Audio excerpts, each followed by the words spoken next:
आपने ये प्रोग्राम किया, अच्छी बात है, लेकिन 30 साल से मैंने कम से कम 85 बार आप लोगों को काले कपड़ों में जंतर मंतर पे देखा है।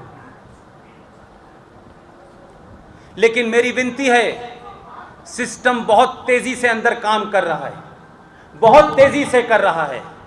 आप इस वक्त इन सेमिनारों के अलावा दिल्ली में कोई दिन तय करें और कोई डिमांड नहीं होगी आपको।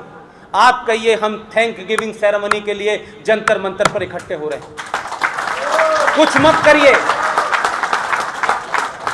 देखिए, मैं इसलिए कह रहा हूं, जो आपका लीडर होता है, जब वो पीछे मुड़ के देखता है कि उसकी टीम में कितने लोग तैयार हैं, तभी उसमें ताकत आती है। ये जो 282 से 303 तक जब पहुंचा और 303 जब उनको समझ में आया और पूरे देश का जो मूड था, जिसकी शाम को विवेचना होती थी कि क्या आज ट्रेंड चल रहा है, आप लोगों को मुझसे ज्यादा जानकार हैं। जो टीमें उस पार्टी के लिए काम कर रही थी, आप यकीन मानिए, आर्टिकल 35 पे हटाओ, देश बचाओ, आर्टिकल 35 पे हटाओ, आतंकवाद खत्म करो, ये ट्रेंड 2 महीने तक नंबर बन रहा उनकी लिस्ट में। ऐसे ही टेलीविजन के लोग शाम को डिबेट नहीं करते, उनको पता है कि अब एडिटोरियल तय नहीं करेगा कि आज डिबेट किस पे होगी, ये इस बात पे तय करेगा कि देश में सोशल मीडिया पे नंबर 1 कौन सा ट्रेंड चल रहा है। लोग वही सुनना चाहते हैं। तो सिर्फ सोशल मीडिया का इस्तेमाल मत कीजिए, अपने होने का सबूत दीजिए। और जिस तरीके से लोग डरा रहे हैं, धमका रहे हैं, कर्फ्यू खुलेगा तो ये हो जाएगा, वो हो जाएगा, कुछ आप भी तो अपने नेता के हाथ मजबूत कीजिए कि हमारे लिए तुमने ये काम किया था, देश के लिए तुमने काम किया था, हम तुम्हारे साथ हैं, ताकि उसको भरोसा हो, इससे कड़ा फैसला ले कि कुछ फैसले आने वाले हैं, कुछ फैसले आने वाले हैं। उन फैसलों को मुतासर कीजिए कि आप कितनी बड़ी तादाद में उसके साथ खड़े हैं। तो ये जो 5% हैं, 10% हैं, जो 15% इलाके के अंदर 7% पॉपुलेशन है, आप उससे कहिए कि हम तुमसे ज्यादा बड़ी पॉपुलेशन तुम्हारे साथ खड़ी होगी। क्योंकि लोकतंत्र में वोट की वैल्यू होती है, लोकतंत्र में भीड़ की वैल्यू होती है। अगर यही तंत्र है तो भीड़ की गिनती ज्यादा से ज्यादा होनी चाहिए, पूरे देश में होनी चाहिए। एहसास कराइए। आप मत समझिए कि आपने एक धारा हट गई है, हम खुश हैं। इस खुशी को इतना ना बताइए कि दुनिया समझे कि ये बहुत खुश हैं, और कल जब आपके सामने कोई नया कानून आए तो लोग कहेंगे देखिए साहब, अब इस कानून के ऊपर भी इनको समस्या है। कानून बनने से पहले कानून बनाने वालों में डर पैदा कीजिए कि आपकी गिनती है, सत्ता से उतार देंगे आप। इस सच्चाई को जानिए। ये लड़ाई जो अब तक आपने लड़ी है, इस लड़ाई में सिर्फ आपको अपना नंबर बताना है। जो जहां है, रात के 10 बजे अगर आपको लगता है कि फरीदाबाद का कोई इंपॉर्टेंट चौराहा है, आप मोमबत्ती लेके खड़े होइए। यह भी खबर बनेगी, अगर 2 लाख लोगों के बांग्लादेश की खबर बन रही है कि 35 पे क्यों हटाया गया है और हम भारत पे हमला कर देंगे और पाकिस्तान चिंता में मग्न है, तो आप भी तो ताकत दिखाइए भाई। इसलिए कह रहा हूं मैं कि दुनिया आपकी तरफ देख रही है कि यार ये कश्मीरी पंडितों की जो लड़ाई लड़ी जा रही थी, ये है कहां? ये टेलीविजन में अंबरदार हैं, ये सुशील हैं, ये अशोक पंडित हैं, बाकी कहां हैं? तो सोशल मीडिया से बाहर निकलिए, फिजिकली दिखाइए। आपने बहुत लड़ाई लड़ी है, ये लड़ाई अब आखिरी इख्तिताम पे पहुंच रही है, इसलिए थोड़ा सा सुस्ता मत जाइएगा। मुझे मालूम है अगले 2 महीने के अंदर बहुत कुछ होने वाला है, उस पे दबाव बनाइए। मैं 13 तारीख से फिर दोबारा से गुजरात से अपना दौरा शुरू करूंगा, और इन्हीं मुद्दों को, क्योंकि मेरा मतलब सिर्फ 35 पे हट जाएगा ये नहीं था, ये मेरा कतई नहीं था कि 35 पे हट गया बहुत बड़ी बात हो गई। वो तो एक इलीगल ऑर्डर था, हटना ही था। लेकिन उसके हटने के बाद जो होने वाला है, जो बनाया जा रहा है, देखिए विक्टिम हैं, अब हम बहुत कुछ, हमने इनसे सब कुछ ले लिया है तो अब कुछ देना होगा। नो, आपने उनसे कुछ नहीं लिया है, जो नाजायज था उसको वापस किया है, और जो जायज लोग हैं उनके साथ खड़े होइए। ये सारे नाजायज लोग हैं। किसी ने वोट आपको सड़क बनाने के लिए नहीं दिया था। सड़कें तब भी बन रही थी, हवाई पट्टी तब भी बन रही थी, कुछ तेज बन रही थी, कुछ कम बन रही थी। दुनिया में मैं पहली, ये देश ऐसा है, मुझे कभी कभी इस बात पे इतनी शर्म आती है कि ये दुनिया का पहला ऐसा देश है कि इस देश की मेजॉरिटी चौराहों पे खड़े होकर के सरकार और व्यवस्था में होने के बावजूद भी, आपकी जुडिशरी होने के बाद, पुलिस और सेना के बाद भी इस देश की मेजॉरिटी कहती है कि हमें समान नागरिक अधिकार चाहिए। यह पहली मेजॉरिटी है दुनिया में जो माइक्रोस्कोपिक मेजॉरिटी माइनॉरिटी होती है, वो ये मांगती हैं कि हमें समान नागरिक अधिकार मिलने चाहिए।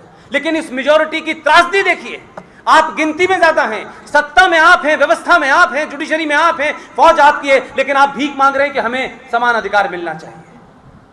इस देश के मूल निवासियों को बाहर निकाल करके लोग कह रहे हैं कि कश्मीरियत, जमहूरियत और इंसानियत। महबूबा मुफ्ती,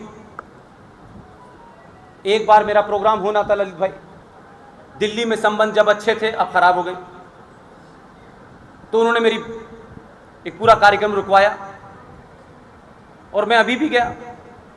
मैं उनकी धमकियों का अंदाज देखता हूं। शुरू में जब कोर्ट में बहस चल रही थी 35A को लेकर के, तो उनका बयान आया कि अगर 35A से छेड़छाड़ की गई तो जम्मू कश्मीर में तिरंगा को कंधा देने वाला कोई नहीं मिलेगा। जब सुनवाई आगे बढ़ गई और जब लगने लगा कुछ और होने वाला है, तो उन्होंने कहा हम 1947 जैसे हालात कर देंगे। और अब मैंने सुना है कि इस घटना से पहले उन्होंने कहा कि 35A बारूद है, हाथ भी जल जाएगा, शरीर भी जल जाएगा। तो मैंने कहा महबूबा मुफ्ती, जम्मू कश्मीर में तिरंगा उठाने वाला मिलेगा या नहीं मिलेगा ये देश के लोग तय करेंगे, क्योंकि तिरंगा तुम्हारा नहीं है। लेकिन जो बार बार ये कहते हैं खून खराबा होगा, महबूबा मुफ्ती तुम्हें खुली छूट है, श्रीनगर में करो जाकर के खून खराबा, देखते हैं अब किसको मारते हो तुम। तुम्हें जिनको मारना था वो बाहर आ गए, मार के दिखाओ ना किसको। किसको मारोगे तुम? अब किसकी हत्या करोगे तुम? किसका खून खराबा बहाओगे? लेकिन ये धमकी थी, उसको मालूम था कि अब जिनको मारना था वो तो चले गए हैं, बच्चे कौन है, अपनों को मार के दिखाओ ना, मारो, खुली छूट है, मार के दिखाओ। ये भाषा अगर एक मुख्यमंत्री पद पे रहकर बोल सकती है, पद से उतर के बोल सकती है, तो हमारे समाज में तो ना कोई मुख्यमंत्री है, ना एक्स है, ना प्रेजेंट है, तब भी हम ये भाषा नहीं बोलते। आपने ऐसे लोगों को बोलने दिया। आप मींस कश्मीरी पंडित नहीं, मैं पूरे भारत की बात कह रहा हूं। ऐसे लोगों की हिम्मत इसलिए बढ़ी कि इस देश में एक बीमारी चल गई है, उस बीमारी से बचाना चाहता हूं मैं, उस बीमारी का विक्टिम हूं मैं। एक बीमारी चल गई है भाई, सबका साथ सबका विकास, ये तो अच्छा बात है। लेकिन जिस दिन से ये जुड़ा कि सबका विश्वास, भाई अगर विश्वास ही बात थी तो भारत की कुछ परंपराएं, और मुझे खुशी है कि दो लोग जो हैं जो तय कर देते हैं किसी चीज को, वो शाम तक हो जाती है। उसके कमरे में एक तरफ सावरकर की तस्वीर है, दूसरी तरफ चाणक्य की तस्वीर है। मैंने जब पहली बार देखा था मैंने कहा ये चेंज है, यही चेंज है कि एक तरफ सावरकर लगा हुआ है और एक तरफ चाणक्य लगा हुआ है। इसीलिए बहुत लोगों को अफसोस है, बड़ा दुख है कि इन दो लोगों के अलावा किसी को इस प्लान के बारे में पता ही नहीं था। ये चाणक्य की धरती है भाई। तस्वीर लगाने से अगर इंस्पायरेशन मिलती है तो चाणक्य वो आदमी था कि जिसके पैर में एक छोटा सा कांटा चुभ गया था। उस छोटे से कांटे को उसने अपने पैर से निकाला और जिस काम पे चाणक्य जा रहे थे गए नहीं। गुरु को जो कांटा था उसको लेकर के वापस लौटे और रास्ते भर ये ध्यान देते रहे कि ये कहां से आया है। उन्होंने देखा कोई आधा किलोमीटर चलने के बाद कि जस्ट फुटपाथ के बराबर में एक कांटे का पेड़ लगा है, वहां से ये सूख के पैदा होता है। उन्होंने कुछ नहीं कहा, जैसे 2014 में किसी ने कुछ नहीं कहा था। वो घर गए अपने और दूसरे दिन सुबह एक बाल्टी मठे की लेके आए और उसमें डाल दी। मैंने कहा ये चाणक्य के लोग हैं। उन्होंने कहा कि कांटा निकाल के फेंकना महत्वपूर्ण नहीं है, इसकी जड़ को मिटाना है, इसलिए मट्ठा डाला। लिहाजा जो लोग बार बार ये कह रहे हैं कि 2014 में क्या किया, उस कांटे को लेके मट्ठा लेने गए थे जो 5 अगस्त को डाला गया है, अब मट्ठा डाला गया है। तो लिहाजा मैं फिर कह रहा हूं, अगर आपको अपने होने पे गर्व है तो आपकी संस्कृति, आपका धर्म किसी इज्म पे नहीं टपका है, आप इस प्रकृति के हिस्से हैं। सिर्फ आप अपने रूट की तरफ लौट जाएंगे।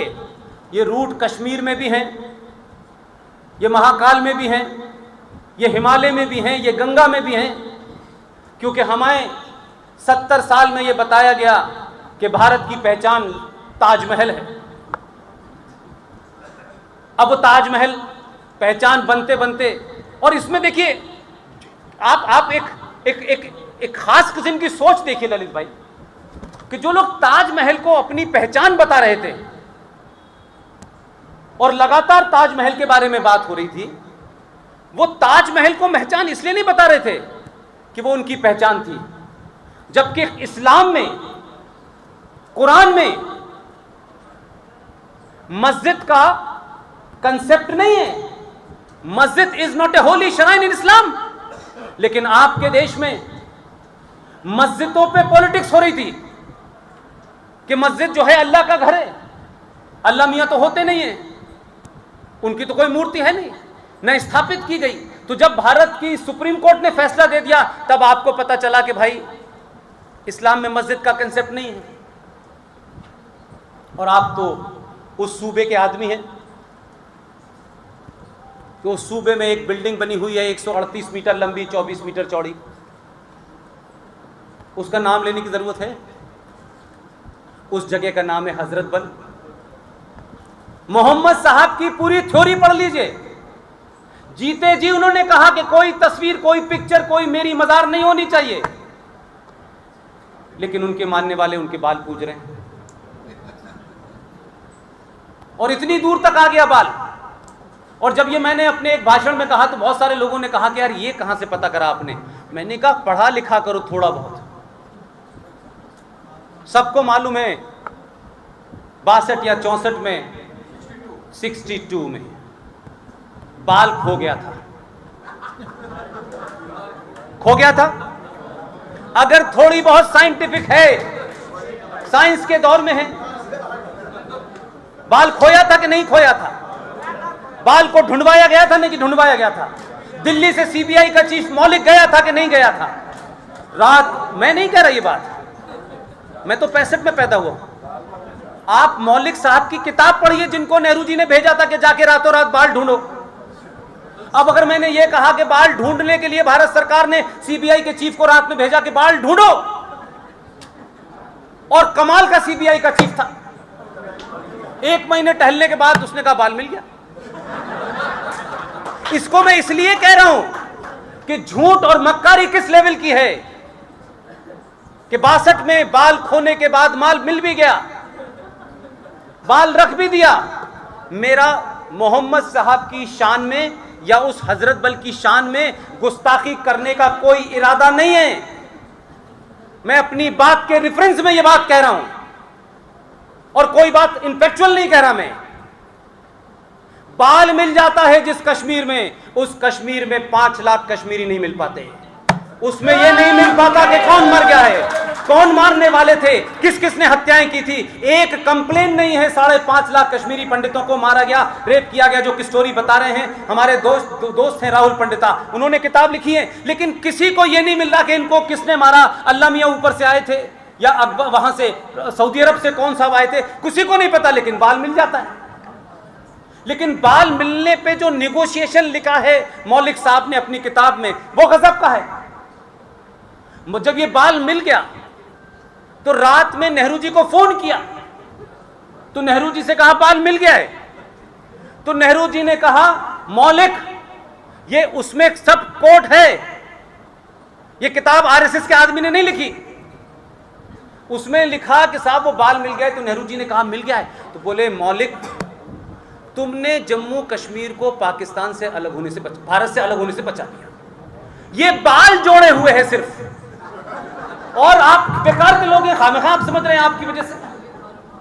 तो हमने गलत नैरेटिव बनने दिया। मेरे जीते जी एक फैसला जरूर आएगा कि ये जो इस्लाम है, इस्लाम के अंदर ये जो मज़ारें बनती हैं, कब्र बनती हैं, इसका कंसेप्ट नहीं है। अब ये मुझसे मत कहिएगा कि सूफी इस्लाम में है। ये सूफी इस्लाम और ये गजल इस्लाम और ये कव्वाली इस्लाम कोई नहीं होते आइए, इसका कोई लेना देना नहीं है। ये जो कब्रें हैं इसका कंसेप्ट नहीं है इस्लाम में, लेकिन हमारे यहां कब्रों के नाम पे भी राजनीति हो रही है, क्योंकि मस्जिद शहीद हो गई बाबरी मस्जिद, लिहाजा उसके ऊपर भी लड़ाई चल रही है। तो हमने नैरेटिव गलत बनने दिया। लिहाजा जब इस्लाम की उनका पहला कलमा जब ये कहता है और वाज़े तौर पे कहता है और आपको नहीं समझ में आता, तो इसमें गलती आपकी उनकी नहीं। वो 5 वक्त नमाज और अजान दे दे के बताते हैं कि अल्लाह के सिवा कोई दूसरा इबादत के लायक नहीं है। आप कहते हैं गणेश जी, आप कहते हैं भगवान रामचंद्र जी, आपका उनका मिलाप ही नहीं हो सकता। ये झूठ और फरेब है। इसलिए मैं समझता हूं कि 2 चीजों को समझने की जरूरत है कि सोशल आप किसी के साथ भी रह सकते हैं। आतंकवादी भी आपके पड़ोस में रह रहा हो तो सोसाइटी उसके साथ एडजस्ट कर लेती है, लेकिन इसका यह मतलब नहीं है कि आप आतंकवाद के साथ रह सकते हैं। लिहाजा इस देश में एक पॉलिटिकल सेकुलरिज्म है, एक सोशल सेकुलरिज्म है। आप जिस सेकुलरिज्म की बात करते हैं, ये देश जिस सेकुलरिज्म की बात करता है, वो सोशल सेकुलरिज्म है। आप रहते हैं, रफीक साहब आपके बराबर में रहते हैं, उनके घर में कोई गम हो जाता है, आप जाते हैं, वो आपके घर आते हैं, लेकिन उससे पॉलिटिक्स तय नहीं होती। पॉलिटिक्स तय होती है पावर से। पावर किसके पास रहेगी? तो कश्मीर में जिस भाईचारे की बात आप कर रहे हैं, ये बात अलग है कि ज्यादातर लोग जो हैं वो कन्वर्टेड हैं, ये अलग बात है। लेकिन कोई ये कहे कि नहीं, ये तो हम सदियों से रहते आए हैं, तो सदियों से कहां रह रहे थे भाई? कहां रह रहे थे सदियों से? मुझे एक आध सदी तो बताएं।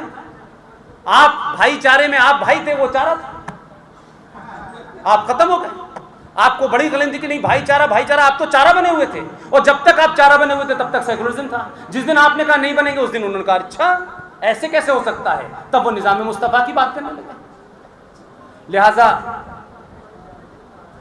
ये लड़ाई 370 का हटना, 35A का हटना, सरकार की ताकत, मैं फिर कह रहा हूं, इस बात पे जोर दे रहा हूं मैं, सरकार में वही बैठता है जिसे समाज चाहता है।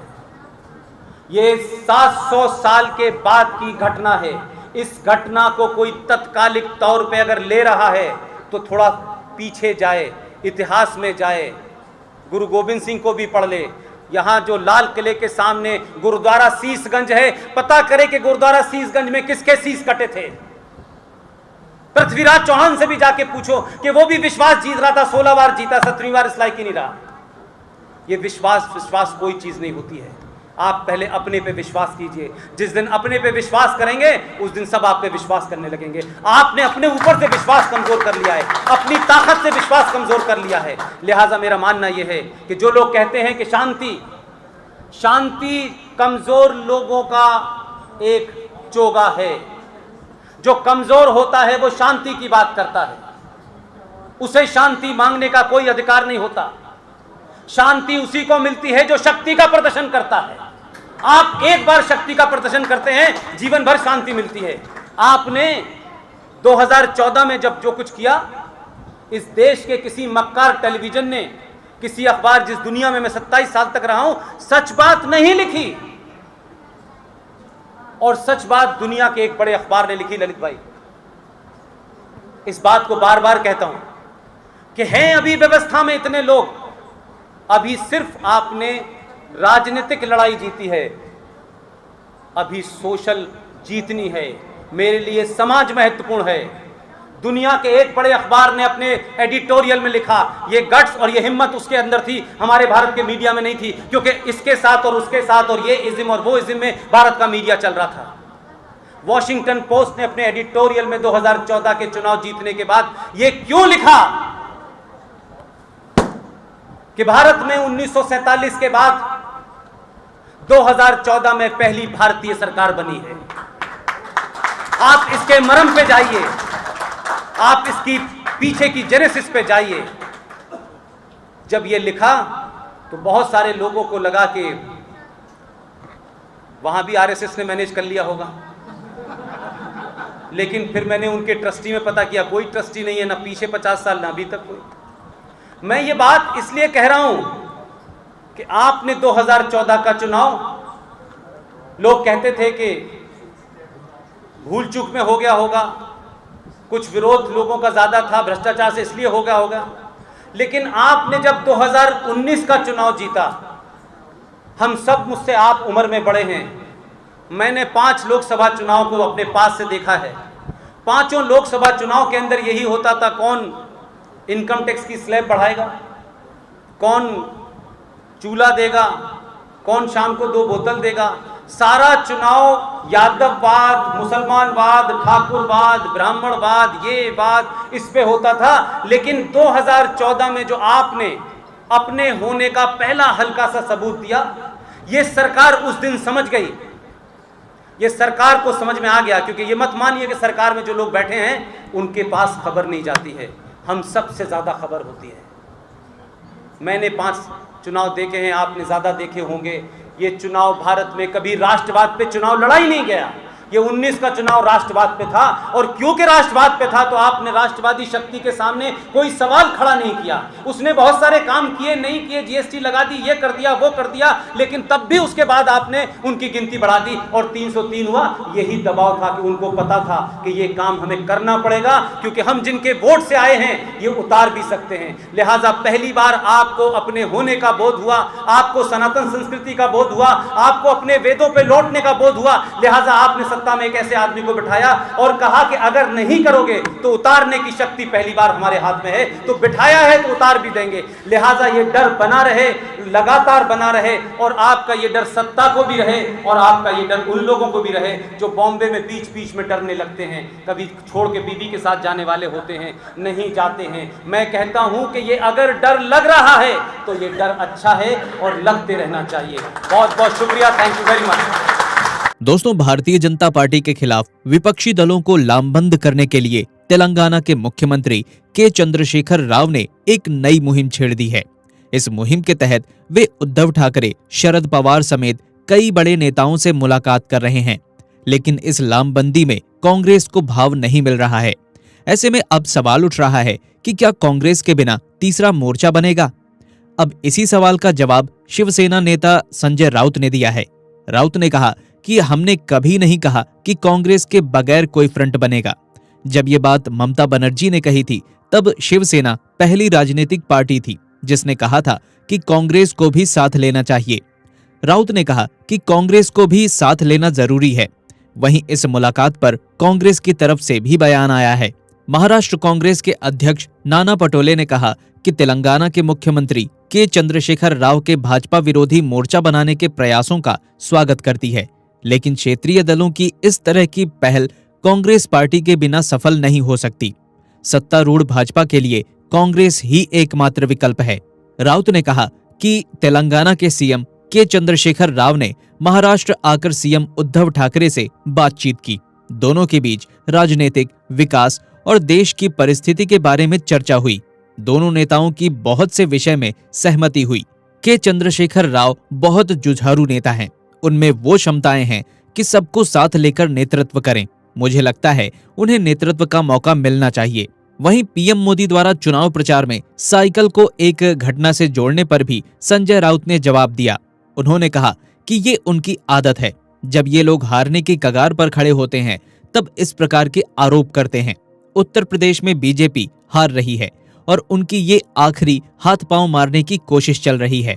उद्धव ठाकरे और शरद पवार से मुलाकात के बाद तेलंगाना के मुख्यमंत्री राव ने कहा कि हम लोगों ने देश की राजनीति, विकास की गति, आजादी के 75 साल होने पर देश के हालात के ऊपर चर्चा की। उन्होंने कहा कि हमने कई विषयों पर लंबी चर्चा की, काफी बातों पर हमारी सहमति बनी है।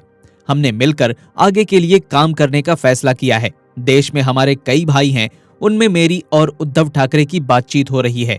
उन्होंने कहा कि हम सभी आगे हैदराबाद और अन्य किसी स्थान पर मिलकर बातचीत करेंगे और रास्ता तय करेंगे कि क्या करना है। जिस तरह से देश चल रहा है उसमें बदलाव आना चाहिए। हम जुल्म और नाजायज कामों के खिलाफ लड़ना चाहते हैं।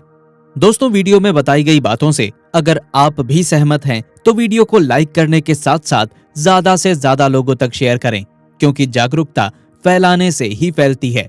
और अगर आपने अभी तक हमारे YouTube चैनल अखंड हिंद को सब्सक्राइब नहीं किया है तो अभी सब्सक्राइब करें, क्योंकि आपका साथ भी बहुत जरूरी है। मिलते हैं एक और नई वीडियो में, तब तक के लिए आप अपना और अपनों का ख्याल रखें। वीडियो को अंत तक देखने के लिए आपका बहुत बहुत धन्यवाद। जय हिंद, जय भारत, वंदे मातरम।